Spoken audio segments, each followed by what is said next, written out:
Gente, bom dia. Bom, é sempre um enorme desafio a gente poder falar sobre o Evangelho trazido por Jesus. Principalmente quando a gente vai tocar em temas tão profundos e temos tão pouco tempo. Como a gente não é espírito superior, que fala muito em poucas palavras, muitas vezes a gente fala demais e falta tempo. Então é sempre uma tarefa desafiadora, mas a gente vai tentar, tá bom? A gente vai tentar. Porque a passagem é muito rica, gente. Muitas vezes a gente não tem noção da grandiosidade de uma passagem que, num primeiro momento, nos parece tão singela. E a gente não imagina quanta coisa tem ali.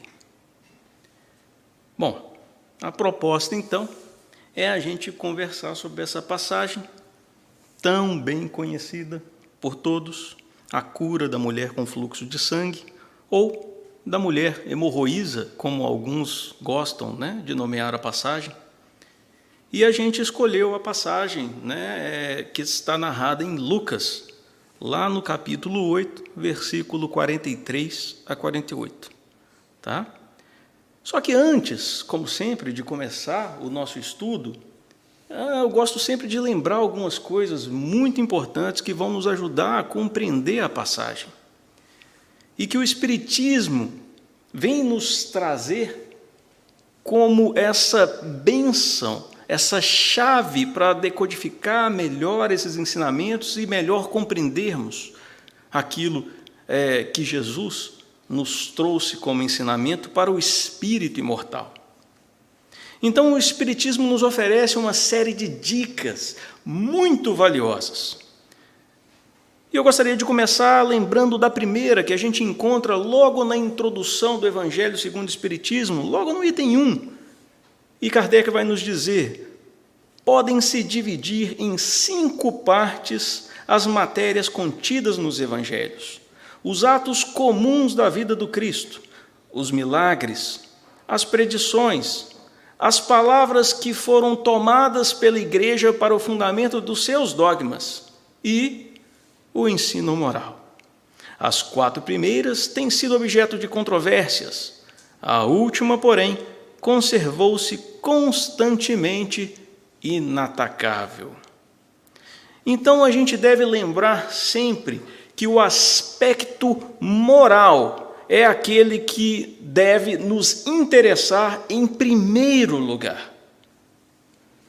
Nós, espíritas, ao abrir o Evangelho, ao tentar compreender qualquer passagem, devemos ter em mente que o aspecto moral é onde nós devemos concentrar todos os nossos esforços.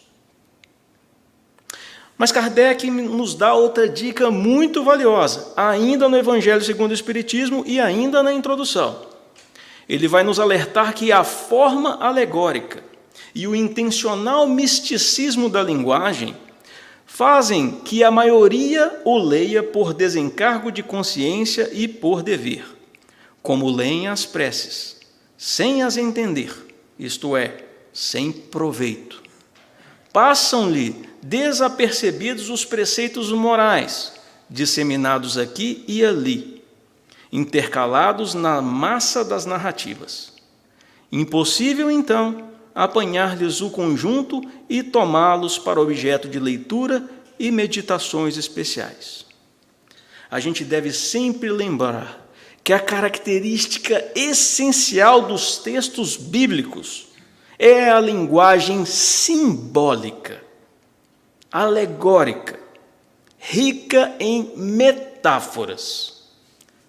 Se a gente não lembrar disso, vai ser muito complicado e haverão pedras de tropeço. Uma leitura superficial, aquela com entendimento literal, ao pé da letra, é muito pouco proveitoso. Muito pouco. É muito pobre. Então, a gente não deve fazer esse tipo de leitura se detendo aí. Devemos ir além. Devemos lembrar que todas essas passagens são ricas de símbolos, imagens, metáforas. Mas Kardec nos dá outra dica e nos chama a atenção para um ponto de vital importância que é, para bem compreender algumas passagens do Evangelho, necessário se faz conhecer o valor de muitas palavras nele frequentemente empregadas e que caracterizam o estado dos costumes e da sociedade judia naquela época. A gente deve estar muito atento, gente, para compreender, para ter essa sensibilidade em relação aos aspectos sociocultural, religioso daquela época. A gente precisa entender o significado, as armadilhas que são as traduções. Porque as traduções são difíceis de fazer.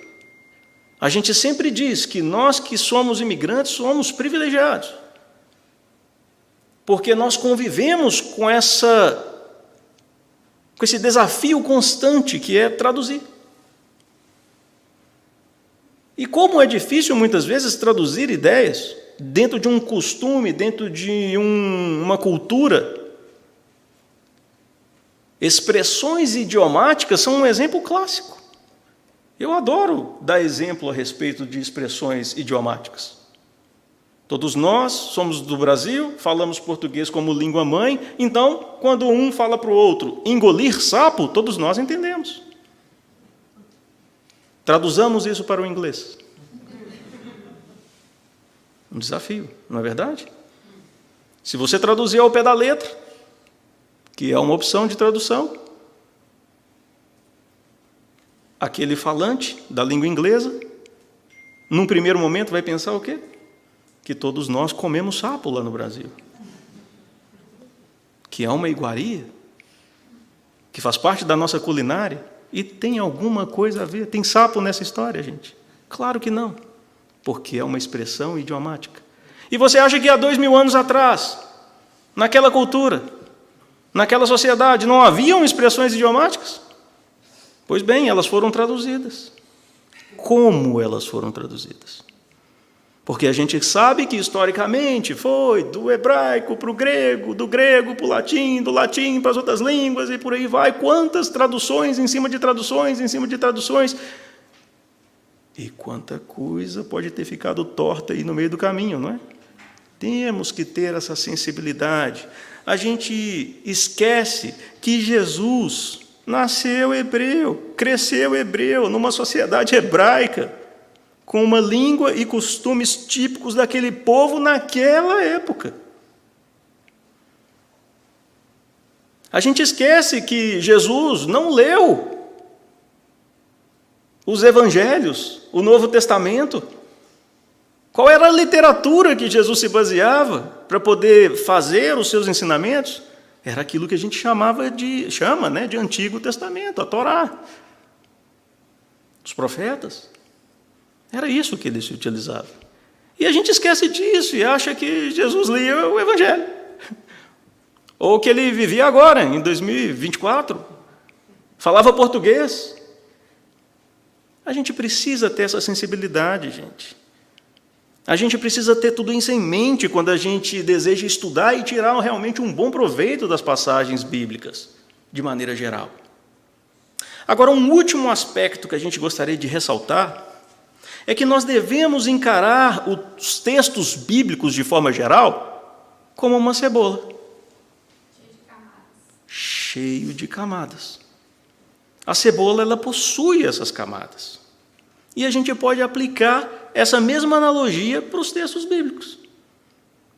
Os níveis de interpretação atingem profundidades distintas, de acordo com a camada que a gente consegue atingir. Os estudiosos, costumam dividir esses níveis de interpretação da seguinte forma aí, ó. São 4 níveis, que eu não vou ficar preocupado com esses nomes não, gente, porque a ideia aqui é a gente entender que existem camadas de interpretação. Então existe aquela primeira ali, ó, o sod, que é o literal, a segunda, que você já considera os símbolos, as alegorias, a terceira, que você já consegue dar uma interpretação moral, uma aplicação prática para aquilo que você está lendo ali.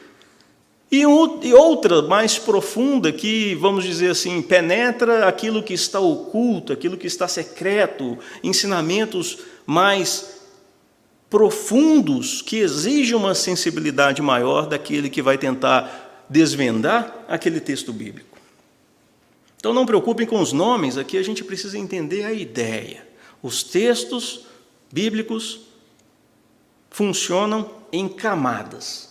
Camadas que a gente precisa ir aprofundando, desde uma leitura mais superficial, puramente literal e literária, até conseguirmos atingir níveis de interpretação mais profundos.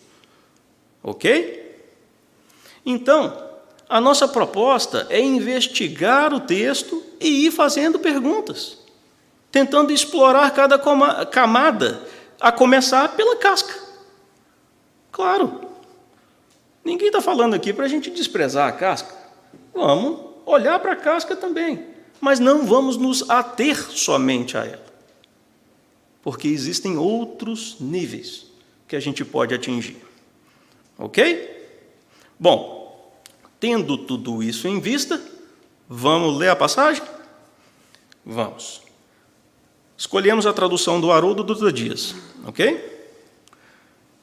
E uma mulher que estava com um fluxo de sangue por 12 anos, a qual, tendo gasto toda subsistência com médicos, não pôde ser curada por ninguém. Aproximando-se por trás, tocou na orla da sua veste, e logo estancou o seu fluxo de sangue.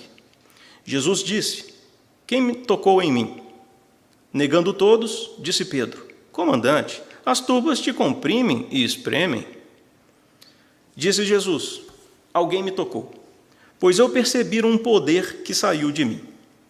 Vendo a mulher, que não se ocultava, veio trêmula, e prosternando-se diante dele, relatou, diante de todo o povo, por qual razão tocou nele e como foi curada imediatamente. Disse a ela: filha, a tua fé te salvou, vai em paz. Então esse é o trecho. E a primeira pergunta que assola muitas mentes quando a gente lê essa passagem é: o que essa pobre mulher tinha, meu Deus? E é aquele velho ditado que a gente conhece lá do Brasil: de médico e louco, todo mundo tem um pouco. E muitos de nós saem em busca de desvendar o diagnóstico da mulher. Queremos dar o diagnóstico clínico. A gente vai formulando hipótese e vai se perdendo em um labirinto sedutor de curiosidade natural do nosso estado de evolução como ser humanos encarnados na Terra. A gente vai ouvir sobre hemorragias uterinas diversas, causadas por doenças variadas. Vamos ouvir falar de sangramentos causados por hemorroidas. E vão se somando aí os diagnósticos. Geralmente, muitos despreocupados de qualquer ligação com o aspecto moral do texto. E por isso, sem proveito. Porque convenhamos, gente, todas as conclusões de diagnóstico que possamos obter nessa primeira análise não passarão de mera especulação da nossa parte. A gente nunca vai conseguir provar e raramente não vai ter importância alguma na interpretação do texto diagnóstico dessa mulher. Mas a gente às vezes fica perdido nisso aí. Mas tudo bem, tudo bem. Como eu disse, o importante é começar. A gente está olhando a casca. O importante é a gente continuar essa observação, ainda que superficial. E outros questionamentos aparecem. Outro muito natural é: e como que Jesus fez isso, gente? Qual que é o mecanismo que explica esse fenômeno? E aí a gente vai ficando fascinado pelo fenômeno. Nós, espíritas em especial, aqui vai o puxão de orelha para a gente. Por quê? Porque a gente tem sede de conhecimento. A nossa curiosidade é infinita. É por isso que a gente adora ler as obras do André Luiz, porque o André Luiz é curioso e a gente se coloca no lugar dele. Fala, meu Deus, eu também sou curioso igual ele, eu queria saber tudo. E os mentores, em determinados momentos lá das narrações, falam, André, calma, calma, segura essa curiosidade aí. Né? E a gente se identifica com ele. A gente gosta muito daquilo que a gente chama fé raciocinada, então a gente quer saber. E não tem nada de errado nisso, gente. Tá? Não estou aqui puxando a orelha como se isso fosse proibido ou que não é para fazer. Não. Só estou querendo chamar a atenção. Não tem nada de errado em fazer isso. Porque o próprio Kardec, ele mesmo, vai nos trazer as hipóteses explicativas para esse fenômeno lá no livro do Gênesis, a respeito do que aconteceu. O que acontece é que, em muitos casos, infelizmente, nós empacamos nossa mente nessa postura aí arrogante e orgulhosa. A gente passa a querer explicar tudo, superalimentando os nossos cérebros enquanto o nosso coração espiritual está faminto. Esse é o problema. A gente tem na ponta da língua a explicação e a gente cita de cor Kardec sobre os processos do passe, as transferências fluídicas no processo de cura, e a gente repete como papagaios. A cura se opera mediante a substituição de uma molécula malsã por uma molécula sã. O poder curativo está, pois, na razão direta da pureza da substância inoculada, mas depende também da energia da vontade, que, quanto maior for, mais abundante emissão fluídica provocará, e tanto maior força de penetração dará ao fluido. Depende ainda das intenções daquele que deseja realizar a cura, seja homem ou espírito. Então a gente entende o processo do passe, como funciona o mecanismo desses fluidos curadores, desses mecanismos ditos milagrosos de cura. E a gente, sem pestanejar, explica o fenômeno que aconteceu lá com a mulher com fluxo de sangue. Por quê? Porque está lá na Gênese. Kardec vai citar para a gente e falar. Com relação à corrente fluídica, o primeiro, quem? Jesus, age como uma bomba premente, uma bomba que jorra. O segundo, a mulher, como uma bomba aspirante, ou seja, uma bomba que suga. Algumas vezes é necessário a simultaneidade das duas ações, de outras basta uma só. O segundo caso foi o que ocorreu no fato que tratamos, ou seja, no caso da mulher hemorroísa, ela foi essa bomba aspirante que sugou a energia curadora do Cristo e conseguiu promover a própria cura. Então, esse é o processo que Kardec vai explicar para a gente lá na Gênesis, e a gente fica maravilhado com isso. E aqui, de novo, não estou criticando. O que eu estou falando o problema é quando a gente acha que nós esgotamos a passagem aí. Será que nós esgotamos a passagem? Explicamos o mecanismo fluídico pelo qual ela possivelmente foi curada? Claro que não. O problema é parar aí. O problema não é fazer esse raciocínio. A crítica nossa aqui não está em fazer o raciocínio, em compreender o mecanismo. A crítica está em parar por aqui. A gente precisa seguir em frente. E aqueles que estão mais atentos vão lembrar daquelas recomendações de Kardec no Evangelho segundo o Espiritismo, que a gente lembrou logo no início. E aí vão tentar atingir camadas mais profundas, tentando contextualizar a passagem. E aí, alguns podem ser que lembrem-se de perguntar: como será que seria a vida de uma mulher que sangrava naquela época? na época de Jesus, naquela sociedade? As perguntas começam a melhorar, está vendo? E numa pesquisa rápida, a gente pode encontrar que a vida de uma mulher que sangrava naquela sociedade, naquela época, era bem complicada. Era muito difícil. Era desafiadora.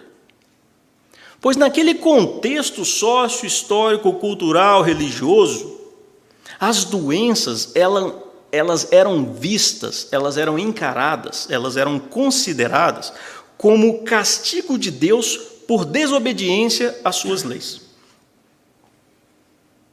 Então, os processos de doença eram associados à desobediência da lei e uma punição de Deus pela desobediência da lei. Assim eram vistos os processos de doença naquela sociedade. E no caso específico dessa mulher, que tinha um fluxo de sangue, para, vamos dizer assim, piorar um pouco mais a situação dela, existia uma lei específica para esse caso, desde a época de Moisés. E está lá no Levítico, capítulo 15. Todo o leito sobre o qual ela deitar durante todo o tempo do fluxo, todo o móvel sobre o qual se assentar, ficará impuro. Quem a tocar também ficará impuro. Essa era a lei, essa era a regra. A mulher, durante o seu período do fluxo de sangue, no seu período menstrual, ela era considerada impura. Bem como tudo aquilo que ela tocasse, seja coisas, seja pessoas.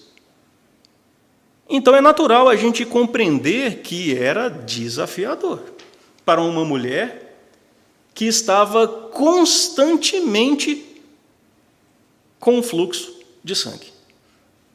Porque ela constantemente estava sob o jugo dessa lei.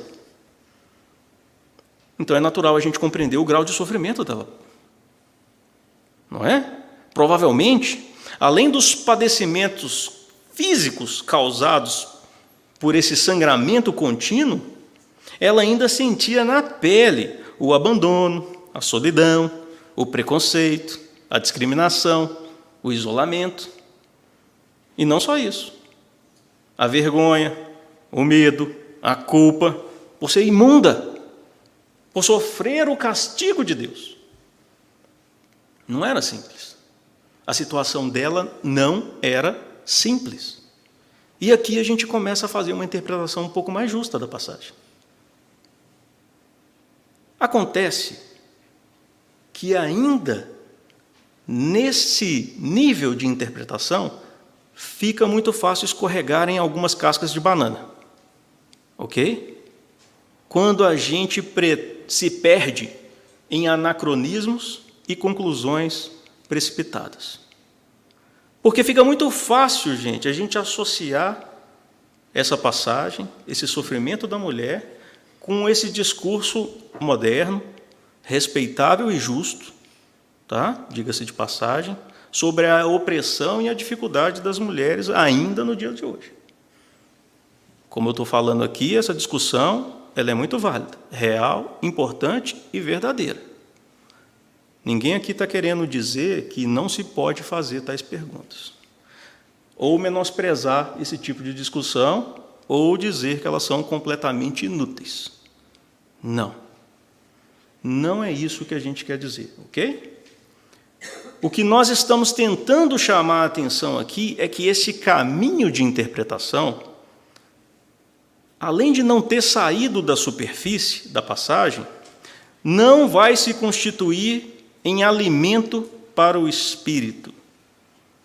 E muitas vezes vai servir apenas para nos jogar em armadilhas e labirintos de saída difícil. Pode ficar alimentando conflitos em ciclos intermináveis, como se a gente devesse utilizar o Evangelho como arma contra o outro, e não remédio para si. Esse que é o perigo. A gente tem que ficar em alerta para não nos perdermos em interpretações de baixo valor espiritual. Afinal de contas, quando a gente lê o Evangelho, essa leitura é para nós, e não para o outro. Porque se a gente faz isso, é a mesma coisa da gente descascar a banana, joga a banana fora e fica comendo a casca. É muito pouco. Tem muito pouco proveito. Se a gente precisa e se a gente quer ir a fundo, a gente precisa se perguntar: o que está contido aqui como ensinamento para o meu eu imortal, atemporal? O que eu posso aprender dessa passagem para o meu espírito, para o meu ser integral? Essa é a pergunta que a gente precisa fazer e estar atento a ela, para a gente não cair nas cascas de banana, para a gente não se perder em labirintos, para a gente não ficar só alimentando o intelecto, para a gente não ficar apreciando somente a casca. Entende? Então vamos tentar ir mais fundo? Vamos? E claro, a gente não tem nenhuma pretensão, tá, de esgotar a passagem, né, ou acreditar que as nossas sugestões aqui são interpretações definitivas. Claro que não. O que nós vamos tentar fazer aqui é convidar para um exercício rápido, né, para olhar alguns ângulos da passagem, que eu acho que não vai dar tempo. Não dá. Eu vou ter que ficar devendo isso para vocês, gente, porque não dá para começar e ir tão fundo nos símbolos que a gente tem que ir. Eu falei demais. Não dá. Não dá. É um pecado fazer isso. Essa passagem não merece isso. A culpa foi minha. Desculpa, gente. Sim, é lindo. É maravilhosa, por isso que eu estou falando. Ela não merece a gente correr.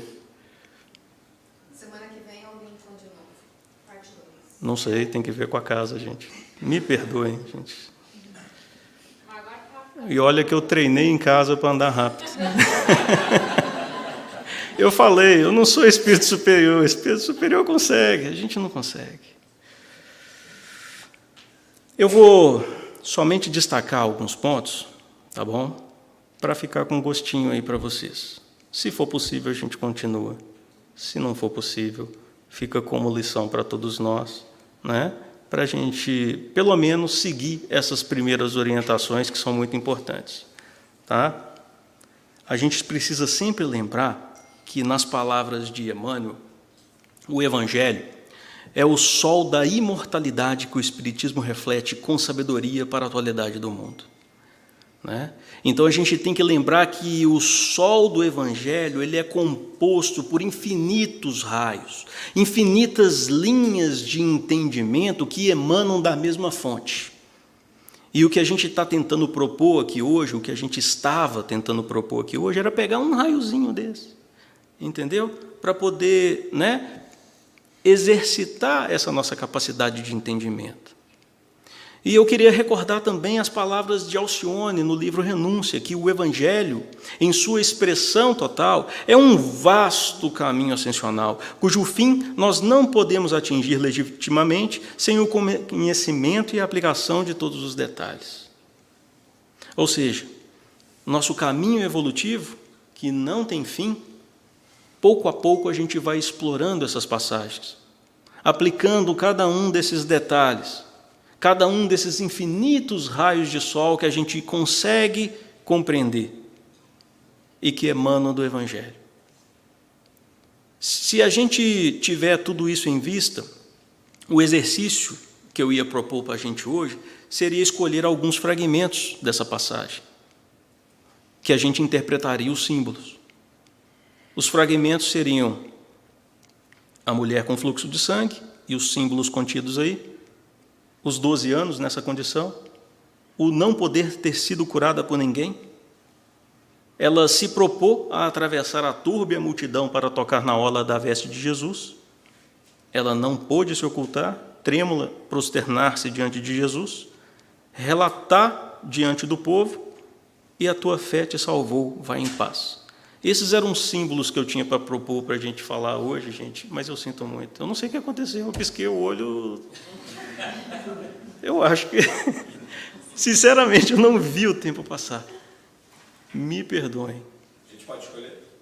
Eu ia falar de todos, mas não dá. Não dá para entrar em nenhum deles em 5 minutos. Começar uma e depois continuar, se tiver... Vai começar pelo mais difícil, vai começar pelo mais complicado.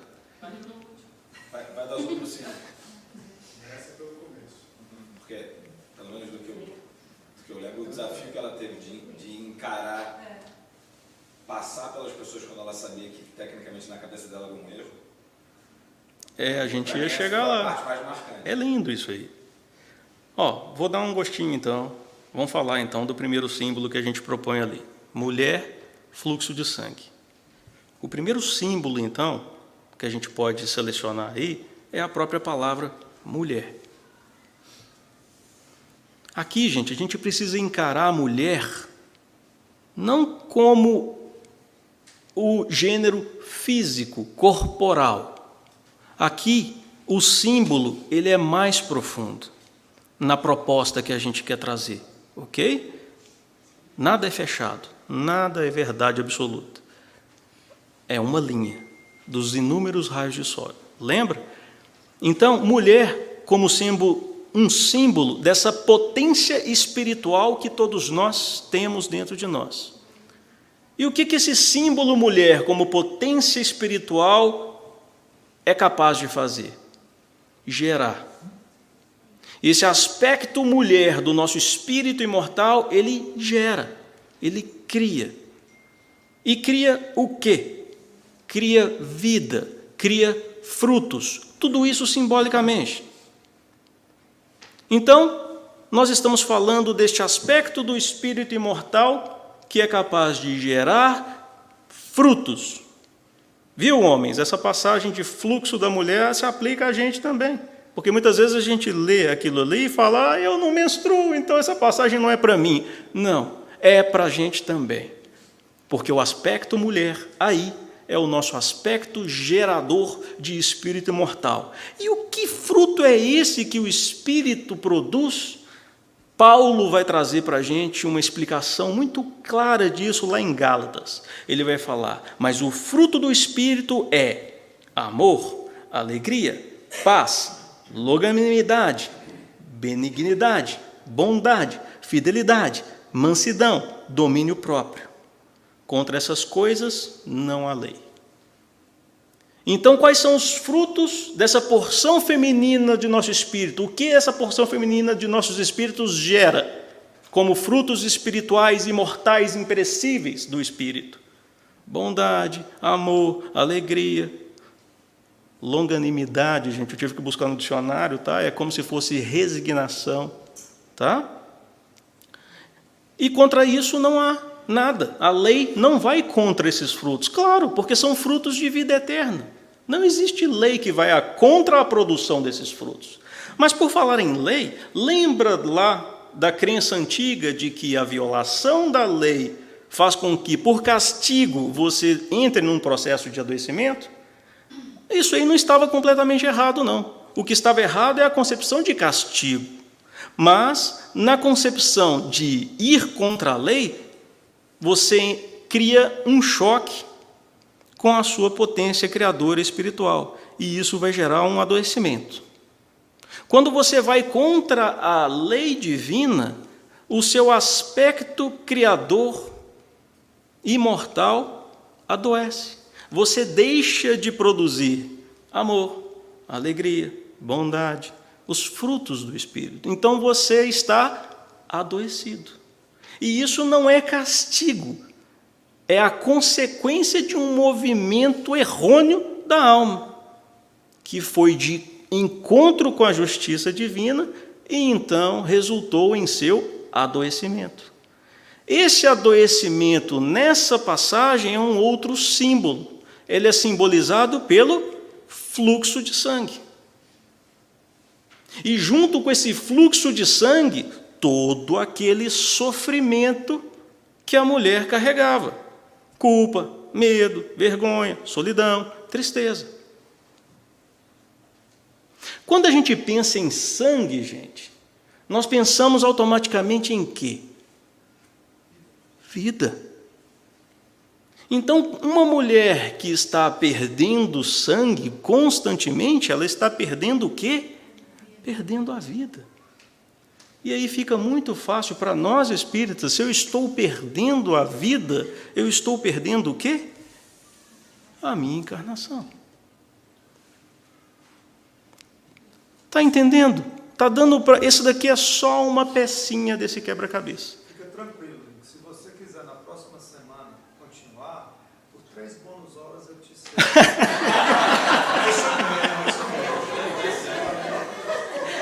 Na verdade, Charles, isso aqui tudo foi planejado, porque como eu não dou conta de falar sobre essa passagem, eu falei, não vai dar tempo mesmo, entendeu? Próxima semana minha palestra. Obrigado, Charles. Vamos ver o que acontece. Mas é isso, gente. Eu acho que a moral da história aqui é: olha o tanto de coisa que a gente pegou com 2 palavras. Então tem muita coisa aqui, gente. E vocês ainda esperam que um espírito imperfeito consiga falar isso em 45 minutos. Não tem jeito. Não tem jeito. Mas ainda tem 13, você pode continuar certo. Não tem não, acabou. Está quase acabando. Ah, não, é 15? Dá para falar mais um.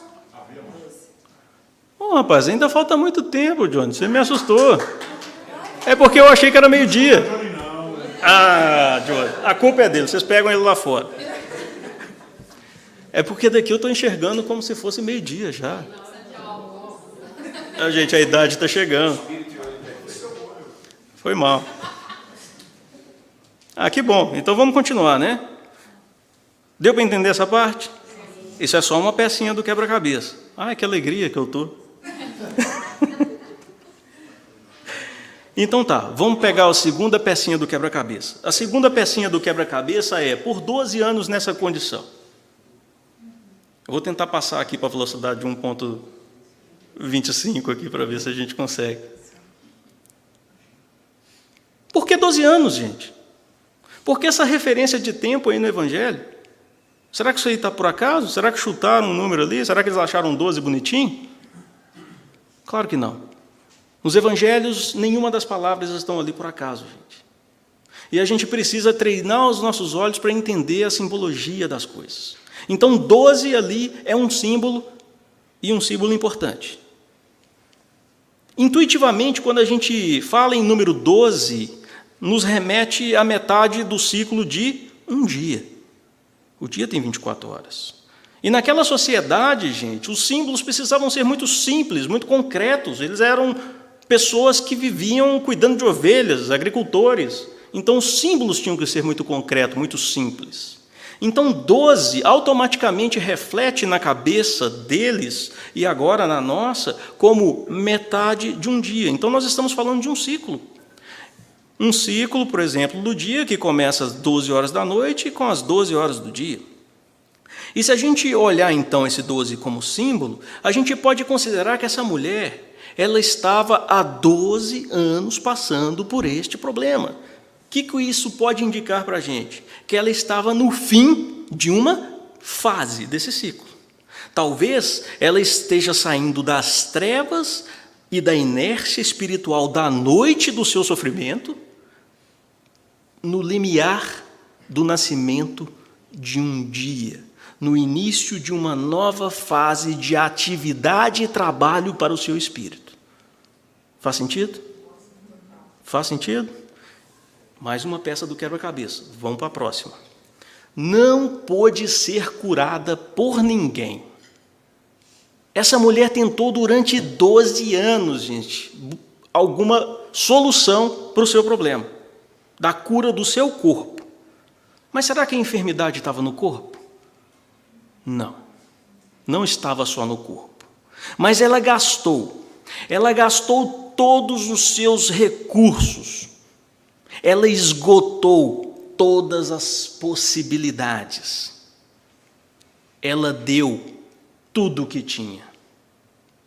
Ela precisou chegar no fundo do poço.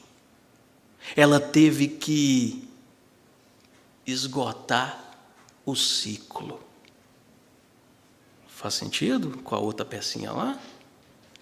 ela teve, gente, que perceber que já não dependia dos outros a cura dela. Não estava nas mãos dos outros. Ela teve que abrir mão do controle. Essa ilusão do controle é muito forte em nós, não é? A gente acha que tem um controle das coisas, não é? Quando ela percebeu que ela não tinha mais o controle, foi então que começou a oportunidade de encerrar aquele ciclo para abrir outro. E ela fez um movimento capaz de fechar esse ciclo da sua enfermidade.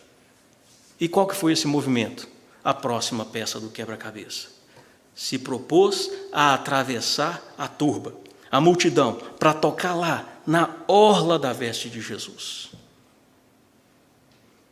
Ela tinha que resgatar a fé dentro de si para vencer a multidão, gente. Ela era impura. Se ela tocasse em alguém, automaticamente ela estava condenando o outro também a uma certa impureza. Era complicado. A multidão amassava Jesus ali, como Pedro disse. Todo mundo encostava nele, aquela montoeira de gente. Gente, simbolicamente, como é difícil vencer a multidão. Como é difícil nadar contra a maré. O mais fácil é se deixar levar por ela, não é? Mas como na maioria dos casos, o movimento do Espírito deve contrariar o movimento da multidão. E parece que esse é um movimento padrão no Evangelho, né? Outros no Evangelho também tiveram que vencer a multidão, nadando contra ela. Zaqueu teve que subir numa árvore. Ele era pequeno. Para vencer a multidão, ele teve que subir numa árvore. O cego na porta da cidade, a multidão, ele cego, ele começou a gritar, e o povo, cala a boca, e ele continuou gritando, para vencer a multidão. A mulher que sangrava também teve que vencer a multidão. O paralítico. Então parece que é um padrão do Evangelho. Está constantemente nos dizendo, vença a multidão, nade contra a maré, porta estreita. Não é isso que lembra? Tem uma coisa de reinvenção também, né? Reinventar seus paradigmas. Esforço, trabalho, perseverança, olhar com outros olhos. Exatamente. E quando a gente se propõe a seguir Jesus com essa pretensão de alcançar Ele, os empecilhos vão surgir, gente, no caminho.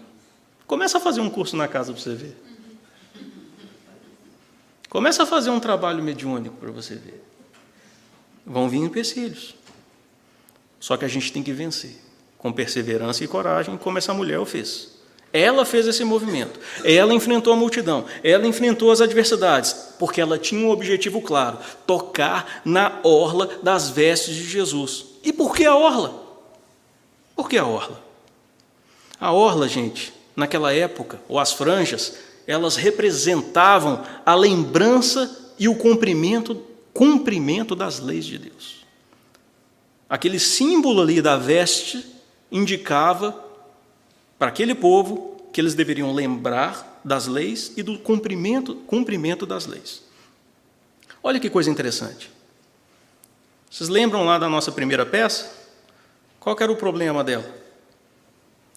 Não foi o choque contra as leis de Deus? O que ela estava buscando agora? Tocar na orla, na representação das leis de Deus na veste de Jesus. Ela sabia que o caminho reverso era se harmonizar com as leis divinas para a sua cura. O símbolo de seguir Jesus para tocar, alcançar, segurar nas suas vestes, representa o movimento dela para harmonizar-se de novo com a lei divina e receber a cura. Se ajustar com a lei de Deus. Restabelecendo, então, estancando o fluxo de sangue, restabelecendo aquele desperdício de vida, aproveitando novamente a encarnação, nesse sentido. Só que ela quis fazer isso, né, gente, de forma oculta. E aí entra a próxima pecinha do nosso quebra-cabeça. Ela não pôde se ocultar. Trêmula, prosternou-se diante de Jesus. Ela quis fazer isso sem ser percebida. Mas é claro, uma transformação que se opera no espírito, que faz esse espírito seguir Jesus e nadar contra a multidão, não vai passar desapercebido. Quando você se propõe a seguir Jesus e nadar contra a maré do mundo, você não vai passar desapercebido, por mais que você queira. Muito menos por Jesus e pela espiritualidade amiga. Eles vão te ver. Quando nós empenhamos esse esforço de vencer a multidão, as dificuldades, as conveniências da terra, naturalmente nós tocamos os espíritos superiores. E não é o toque físico, não. É o toque do coração. Porque fica muito claro na passagem, né? Porque Jesus pergunta quem me tocou e Pedro, como qualquer um de nós, fala, está todo mundo metendo a mão no seu aqui, meu filho, quem te tocou? Que pergunta mais maluca. Mas não é o toque físico. Alguém tocou em Jesus e ele sentiu isso. Então nós, nesse esforço de transformação para vencer a multidão de dificuldades dentro de nós, vamos tocar nossos irmãos da espiritualidade maior. Pode ter certeza. E ela, então, percebendo que não podia se ocultar, talvez ali com medo ou comovida, por ter sido notada por Jesus, por ter recebido a graça daquela cura, ou com qualquer outro sentimento, né? Ela tremia. E humildemente ela se prosternou diante de Jesus. E esse gesto pode significar para a gente o quê? Aquela submissão, aquela aceitação, aquele movimento de humildade quando a gente reconhece Jesus como o mestre e guia das nossas vidas. Não é isso que o Livro dos Espíritos nos diz na pergunta 625? Qual é o tipo mais perfeito que Deus já ofereceu ao homem para lhe servir de modelo e guia? Jesus. E este gesto de nos prosternar diante deles, talvez queira nos dizer: reconheço-te, mestre, como o guia da minha vida. Aguardo a sua orientação. E mais uma vez, essa mulher demonstrou coragem na próxima peça. A próxima peça nos diz: relatou diante de todo o povo. E mesmo talvez com medo das consequências, que, claro, poderiam ser graves, ela estava violando uma lei daquela época, ela não deixou de testemunhar a verdade. Ela teve coragem. E é preciso coragem, gente. A coragem da fé. A coragem do testemunho conforme as palavras de nosso Mestre Jesus em Mateus. Aquele que me confessar e me reconhecer diante dos homens, eu também reconhecerei e confessarei diante de meu Pai que estás nos céus. E aquele que me renegar diante dos homens, também eu renegarei diante do meu Pai que estás nos céus. Então, a lição é muito clara. É preciso coragem. Porque hoje em dia, gente, está tão fora de moda ter fé. Não é? É tão piegas, é tão antiquado. A gente fica taxado de bobo, de incrédulo. Não é? Mas é preciso coragem. Não para convencer os outros. Não para tentar converter os outros. Mas para não se deixar levar pela turba. Para dar o testemunho. Porque a turba só quer criticar, só quer o escândalo, só quer o tumulto. A gente precisa ter a coragem da fé. E por falar em fé, gente, a última pecinha. Tua fé te salvou. Jesus, ele é o primeiro a dizer que o mérito da cura foi da própria mulher. Ele nos deu essa lição imorredora da necessidade do esforço próprio, no sentido da superação. E a gente precisa de fé para isso. Mas não é aquela fé no sentido mágico, de apenas acreditar, como muitos têm, como a gente muito imagina. É mais que isso. É aquela fé que move montanhas. Como a gente estuda no Evangelho segundo o Espiritismo. As montanhas que a fé desloca são as dificuldades, as resistências, a má vontade, em suma, com que se depara da parte dos homens, ainda quando se trate das melhores coisas. Os preconceitos da rotina, o interesse material, o egoísmo, a cegueira do fanatismo, as paixões orgulhosas, são outras tantas montanhas que barram caminho a quem trabalha pelo progresso da humanidade. Essa mulher moveu montanhas. Ela varou a multidão. Ela enfrentou tudo isso com a sua fé. Fé no sentido também de confiança, porque ela sabia, ela tinha um objetivo. E foi por isso, exatamente por isso, que Jesus disse para ela: tua fé te salvou. Mas ele disse mais. Ele disse: vá em paz.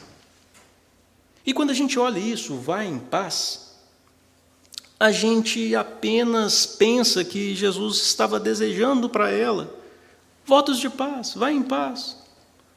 Será que é só isso, gente? Será que trata-se apenas de um voto de paz por parte do Cristo? Jesus não desperdiça palavras, não, gente. Ali também, talvez, teria um aviso, um conselho. Então tinha os dois, o voto de paz, mas também um aviso, um conselho. Porque foi ele próprio que disse que julgais que eu venha trazer a paz à terra? Não, eu vos afirmo. Ao contrário, eu vim trazer a divisão. Então aquele era um precioso aviso, uma preciosa advertência para ela. Vá em paz. Por quê? Porque naquele novo ciclo que ela estava começando, naquele novo dia que estava começando para ela, iriam vir conflitos. É o conflito que Paulo nos lembra entre o homem novo e o homem velho. E todos nós que nos dispomos a fazer essa transformação, precisamos de paz. Paz, porque como nos lembra André Luiz no livro Agenda Cristã, na lição É razoável pensar nisso? As virtudes, elas não são flores ornamentais. São frutos abençoados que devemos usar no momento oportuno. Então é muito fácil a gente ter paz em casa assistindo televisão. Mas não é isso que vai fazer da paz um recurso precioso. A paz, ela é necessária no combate, na luta, no desafio.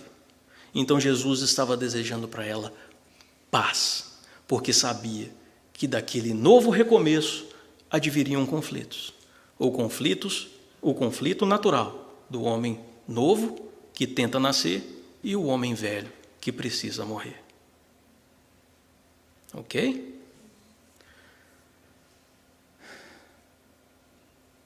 Eu vou pedir 2 minutinhos, César, porque essa história tem um epílogo e eu acho que vale a pena a gente contar. Tá? Essas são as peças do quebra-cabeça, vou deixar para vocês montarem. É só uma sugestão. Existem infinitos outros raios de luz desse sol que vocês podem seguir. Aqui foi só um exercício de exemplo. Tá? Mas essa história dessa mulher tem um epílogo. Passado alguns dias, ela voltou para o seu lar, do outro lado do mar. Os que a haviam conhecido antes queriam os detalhes da cura, que ela constantemente não cansava de repetir. No entanto, se ela havia recuperado a saúde do corpo, ela perdera a paz de espírito. Tudo na sua intimidade lhe dizia que ela devia voltar, ouvi-lo, planificar-se de luz, porque ele era o enviado, ele era o Messias. Então ela se despediu dos amigos, dos parentes e retornou. Seguiu-o por toda parte, nas cidadezinhas próximas, no mar, alimentando o espírito com as palavras de vida eterna que vinham dele. Acontece que ele foi preso. E as horas de angústia e incerteza do destino dele seguiram a cruel subida na colina da caveira. Sob o peso do madreiro, enfraquecido por não ter sido alimentado durante alguns dias, e por longas horas de espancamento e flagelação, ele cai. E ela não se contém. Novamente ela burla a vigilância dos soldados, vence a multidão e corre-lhe ao encontro, com uma toalha muito branca que ela trazia e envolve a face ensanguentada e dolorida do Cristo. Quando ela retira, nele estava estampado o rosto dele, tingido pelo sangue. Ele a olha demoradamente, naquele átimo de segundo, os lábios entreabertos, não conseguiam nada dizer.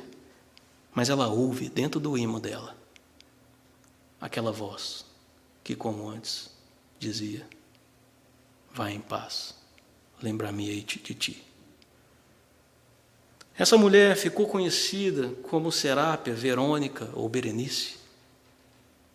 As antigas tradições dizem que essa mulher ficou conhecida, era a Serápia que ficou conhecida Verônica depois desse episódio, porque Verônica quer dizer verdadeira imagem. Outro evangelho apócrifo, Atos de Pilatos, informa que ela seria Berenice. Mas o que importa para a gente, né?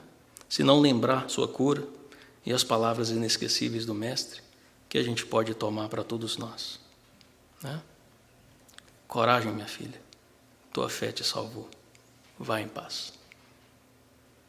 Então, obrigado a todos, vamos fazer a nossa prece, desculpa ter passado do tempo.